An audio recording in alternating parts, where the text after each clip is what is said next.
মেহেরপুর সদর উপজেলার পিরোজপুর গ্রামের জিয়ারুল ওরফে জিয়াকে ১৩ গ্রাম হেরোইন সহ আটক করেছে ডিবি পুলিশ। মেহেরপুর জেলা গোয়েন্দা বিভাগ ডিবি মাদক বিরোধী অভিযান চালিয়ে ১৩ গ্রাম হেরোইন সহ জিয়াউর মণ্ডল ওরফে জিয়ারুল ওরফে জিয়া নামের এক মাদক ব্যবসায়ীকে আটক করা হয়েছে। মঙ্গলবার বিকালের দিকে মেহেরপুর সদর উপজেলার পিরোজপুর গ্রাম থেকে জিয়াউর মণ্ডল ওরফে জিয়ারুল ওরফে জিয়াকে আটক করা হয়। আটক জিয়াউর মণ্ডল ওরফে জিয়ারুল ওরফে জিয়া সদর উপজেলার পিরোজপুর গ্রামের আজের আলীর ছেলে। জানা গেছে, গোপন সূত্রে খবর পেয়ে মেহেরপুর ডিবির অফিসার ইনচার্জ গোপাল কুমারের নেতৃত্ব ডিবির এসআই মোর আশরাফুল ইসলাম সঙ্গীয় ফোর্সসহ মেহেরপুর সদর থানাধীন পিরোজপুর পশ্চিম পাড়া হঠাৎ পাড়া জিয়াউর মণ্ডল ওরফে জিয়ারুল ওরফে জিয়ার বাড়িতে অভিযান চালানো হয়।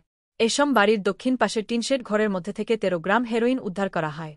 এ ঘটনায় জিয়াউর মণ্ডল ওরফে জিয়ারুল ওরফে জিয়া বিরুদ্ধে মাদকদ্রব্য নিয়ন্ত্রণ আইনে মামলা দায়ের করা হয়েছে। মুজিবনগর খবরে নিউজ এর জন্য যোগাযোগ করুন। আশফারুল হাসান সুমন, উপদেষ্টা সম্পাদক, মোবাইল 017222266606। শাহিদুজ্জামান রিপন, যুগ্মবার্তা সম্পাদক, মোবাইল 017230043000। শহীদুল ইসলাম সাইদুল, বিশেষ প্রতিনিধি, মোবাইল 016701999955। মহসিন আলী আঙ্গুর, সম্পাদক ও প্রকাশক, মুজিবনগর খবর.com, মেহেরপুর।